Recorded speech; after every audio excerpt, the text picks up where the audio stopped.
Hello everybody, my self is Saurabh Shrivastava. Maths classes में आप सबका स्वागत है। अभी हमारे सामने एनसीईआरटी क्लास 9 एक्सरसाइज 1.2 का क्वेश्चन नंबर 4 है। यह इनफैक्ट एक क्लासरूम एक्टिविटी है जिसमें हमसे पूछा जा रहा है कि स्क्वायर रूट स्पाइरल का एक कंस्ट्रक्शन करना है। सो इसको बनाने के लिए हमें कुछ इंस्ट्रूमेंट्स की ज़रूरत होगी, जिसमें आपको रूलर, प्रोटेक्टर और एक पेंसिल की ज़रूरत होगी।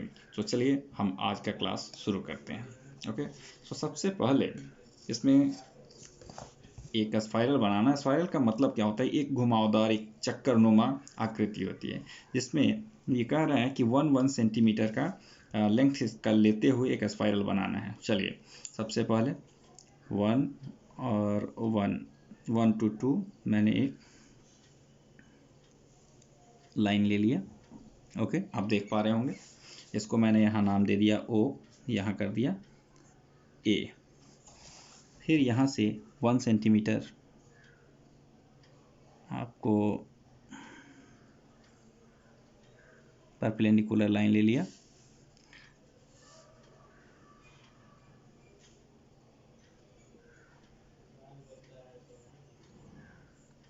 और इसको इससे ज्वाइन कर दिया। आप देख पा रहे होंगे। इसका नाम मैंने दे दिया P1। ये 1 यूनिट है, ये भी 1 यूनिट है। और सो H ये हो गया, ये राइट एंगल ट्रायंगल हो गया। सो H के लिए जैसे हमको पता है कि H इक्वल टू होता है P² प्लस B²। P के जगह पर भी यहाँ 1 है, सो 1 का स्क्वायर, एंड बेस में भी 1 है, सो 1 + 1 इट मीन्स √2। H का वैल्यू जो है यहाँ वो हमको प्राप्त हो गया √2। क्लियर? अच्छा, फिर अब जो है इसको यहाँ 90 डिग्री बनाने हैं। इसको बेस लेते हुए, OP को अब बेस लेते हुए अब हमको एक 90 डिग्री बनाएंगे यहाँ पे 90 डिग्री। ओके, आप देख पा रहे हैं। ओके, नाउ इसका भी जो है मेज़रमेंट हमें जो है इसके लेंथ का इक्वल लेना है, यानी 1 यूनिट। सो 5 to 1 यूनिट हमने यहाँ ले लिया।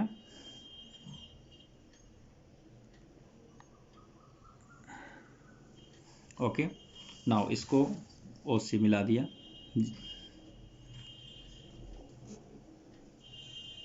इस प्रकार हमें एक और दूसरा राइट एंगल ट्रायंगल यहाँ मिल गया। ओके, जिसका इसमें भी यूनिट 1 है। ओके, अब देखिए यहाँ P1 हो गया, बेस जो है √2 हो गया। सो H कितना हो गया? सो H इक्वल टू 1 का स्क्वायर प्लस √2 का square. Okay, so H equal to कितना हो गया? सॉरी, ये यहाँ आएगा। Okay, so H equal to कितना हो गया? 1 + 2 इट मीन्स √3। H का वैल्यू हमारा हो गया √3। फिर कंटिन्यूटी यही रहेगी, प्रोसेस यही है। इस पे फिर इसको बेस लेते हुए हम एक 90 डिग्री फिर बनाएंगे, कंस्ट्रक्ट करेंगे यहाँ पे। ये क्वेश्चन बहुत अच्छा है। इस क्वेश्चन को जो अच्छी तरह से समझ लेंगे, आप 1 से 2 बार प्रैक्टिस करोगे घर पे, आसान हो जाएगा ये क्वेश्चन। और इस क्वेश्चन के माध्यम से आप नंबर लाइन पे किसी संख्या का, जैसे 1 2 3 4 5 को भी आराम से आप जो है आराम से संख्या रेखाओं पर √1 कह रहे हैं, √3 √5 √6 इस सबको भी आप रिप्रेजेंट कर सकते हो। जैसे आप देख रहे हो, इसी को अगर नंबर लाइन पे अगर हम इसको रिप्रेजेंट कर दें और आगे बढ़ा दें, और इसको बेस लेकर के और इसको रेडियस लेके एक आर्क खींचेंगे, चाप खींचेंगे, ये जहाँ कटेगा वो इस नंबर को रिप्रेजेंट कर देगा नंबर लाइन पे। ठीक है ना? चलिए अब इसको फिर हम ज्वाइन कर देंगे इससे। ये थोड़ा समय लेता है लेकिन क्वेश्चन ठीक है। इसको भी 1 यूनिट। अभी देखिए यहाँ P1 किया तो इसका नाम कर दीजिए, फिर P2 इसका नाम कर दीजिए, फिर P3। ओके, एक स्पाइरल जब हम बनाते हैं तो कम से कम यह 15 to 16 टाइम्स बन सकता है। इट मीन्स यहाँ तक आते आते वो 16 17 तक हो जाता है। चलिए अब इसको फिर वही प्रोसेस है। अब इसको बेस लेते हुए हम फिर 90 डिग्री का एक एंगल प्रिपेयर करेंगे, जिसमें P की वैल्यू जो है 1 सेंटीमीटर होनी चाहिए। फिर इसको जो है इससे ज्वाइन किया। √3, सो √3 ये है, सो √4 हो जाएगा ये इसमें। फिर यही प्रोसेस आगे करेंगे हम। इसको आप फिर बेस लेते हुए 90 डिग्री फॉर्म करोगे और परपेंडिकुलर की हाइट जो है सेम होनी चाहिए 1 सेंटीमीटर, और इसको फिर आप इससे ज्वाइन करो। P3 यहाँ इसको P4 कर दीजिए, इसको P5 कर दीजिए। ये √4 हो गया, सो √5, ये √6। प्रोसेस वहीं कंटिन्यू करेंगे हम आगे, फिर 90 डिग्री बनाएंगे इस पर, इसको बेस लेते हुए।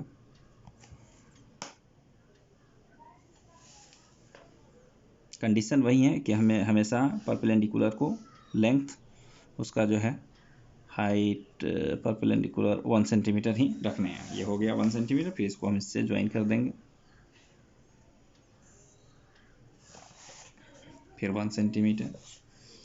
ये √5 हो गया, ये √6 हो गए, तो ये √7 हो जाएगा। फिर 90 डिग्री बनाइए इस पर।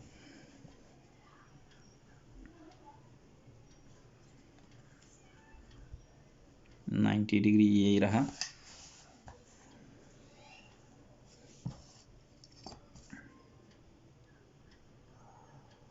वन सेंटीमीटर 1 यूनिट एक्सटेंड कर दिया गया। फिर इसको 0 से मिला दिया जाएगा। 1 यूनिट ये भी है। P5 इसका नाम कर दीजिए P6, इसका नाम कर दीजिए P7। ओके, कंटिन्यूटी यही रहेगी। इस आगे जो है फिर इसको बेस लेंगे, वो P7 को बेस लेते हुए फिर 90 डिग्री बनाने हैं।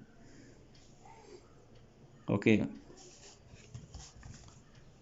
फिर यहाँ से 1 यूनिट आपको कम से कम आप √17 और √16 तक तो ज़रूर बनाने की कोशिश कीजिए।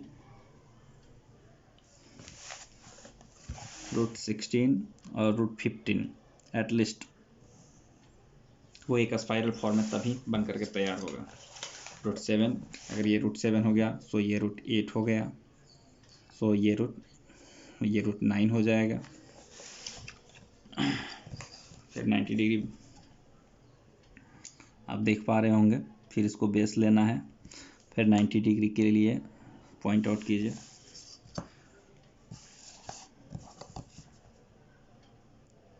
दोनों को मिलाते हुए 1 सेंटीमीटर का लेंथ की एक लाइन खींचनी है फिर, और इसको फिर 0 से मैच करा देने हैं। 1 यूनिट ये भी है।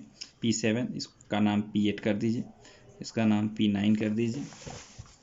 आप देख पा रहे होंगे कि हमारा स्पाइरल धीरे धीरे रेडी हो रहा है। ओके, आप वैसे ही इसको बेस लेते हुए P9 को बेस लेते हुए आप इसको पॉइंट कीजिए, और फिर 1 सेंटीमीटर दोनों को मैच कराते हुए ये लाइन जो दोनों पॉइंट्स हैं वो मिलने चाहिए, एक स्ट्रेट होने चाहिए, बस इतना सा ध्यान रखना है। और 1 सेंटीमीटर एक्सटेंड कर देने हैं। क्लियर? फिर इसको इससे मिला दीजिए। ओके, नाउ इसका नाम दे दीजिए P10। ये √9 के बाद √10 हो गया, ये √11 हो जाएंगे। फिर 0 और P10 को बेस लेते हुए आप फिर एक 90 डिग्री बनाएंगे, और 1 सेंटीमीटर 1 यूनिट का एक लाइन खींचेंगे यहाँ, फिर इसको 0 से मिला देंगे। इस तरह से हमारा एक स्पाइरल रेडी हो रहा है। P10 के बाद P11, इसको P12 कर अंडर √12 कर दीजिए, है ना। अब देखिए, फिर इसको आप बेस लीजिए, और फिर 90 डिग्री का एक कंस्ट्रक्शन। प्रोसेस सेम है।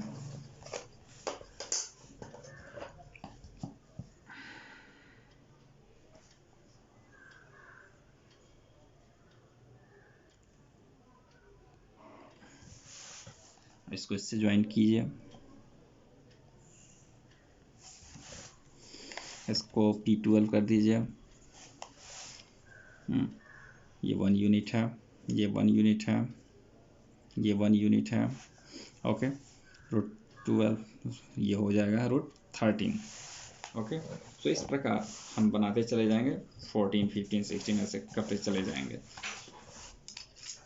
देखिए आगे, अब इसको 0 और P12 को बेस लेते हुए फिर एक दूसरा 90 डिग्री का के लिए कंस्ट्रक्शन करेंगे।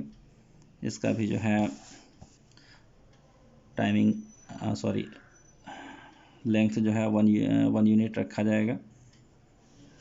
ओके, फिर इसको आप इससे ज्वाइन कर दीजिए। ओके, आप देख पा रहे हैं कि हमारा जो स्पाइरल अप्रॉक्स रेडी हो चुका है। इसको नाम दे दीजिए P13, ये भी 1 यूनिट है। फिर देखिए, इसको बेस लेते हुए फिर 90 डिग्री के लिए कंस्ट्रक्शन करेंगे।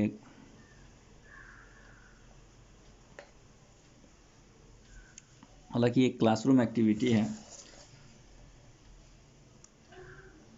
सो इस तरह के क्वेश्चंस एग्ज़ाम में आएंगे तो नहीं, लेकिन ये क्वेश्चन तो नहीं आएगा, लेकिन इस तरह के से ऐसे क्वेश्चंस बना करके आप कई संख्याओं को जो अंडर रूट में होते हैं उनको आप नंबर लाइन पे आसानी से रिप्रेजेंट कर सकते हो। ये लीजिए, ये इसका नाम दे दीजिए P14 1 यूनिट। ये हो गया 13, ये हो गया 14, ये हो गया 15। आप देख पा रहे हैं।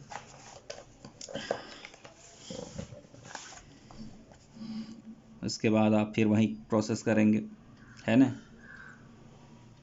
90 पॉइंट करके। ओके, 1 यूनिट दोनों को मैच कराते हुए दोनों पॉइंट सही होने हैं, और 1 यूनिट का जो है बढ़ा देंगे। इन दोनों को फिर ले जा करके एक साथ ज्वाइन कर देंगे। सो ये 1 यूनिट हो गया। ये P14 के बाद P15 कर दीजिए। ये हो गया अंडर रूट 16। चलिए इसको जो है और बढ़ा दिया,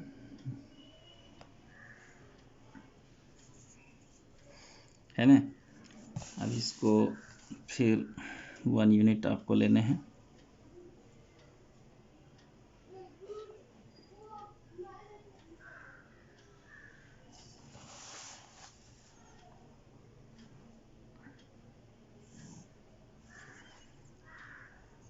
P16 1 यूनिट। ओके, सो इस तरह से हमारा स्पाइरल जो है अप्रॉक्स रेडी हो चुका है। P16 तक देख लीजिए। आप फिर इसको बेस लेंगे, और आप देख पा रहे हैं कि इसको बेस लेते हुए 90 डिग्री के लिए फिर कंस्ट्रक्शन मैं कर रहा हूँ। बस ध्यान यही रखने हैं कि जो लेंथ आप ले रहे हो परपेंडिकुलर के लिए, वो कभी भी 1 यूनिट से ज़्यादा नहीं लेंगे, है ना, क्योंकि हमारा इंस्ट्रक्शंस दिया हुआ है। अभी इसको आप इसके साथ ज्वाइन कर दो। ये आपको P17 हो गए, और ये हो जाएगा रूट 17, रूट 18। अब इस तरह से हमारा स्पाइरल जो है रेडी हो चुका है। तो यहाँ हमारा क्वेश्चन का सॉल्यूशन पूरा होता है। Thank you. आई थिंक आप लोगों को ये समझ में आ गया होगा। Thank you.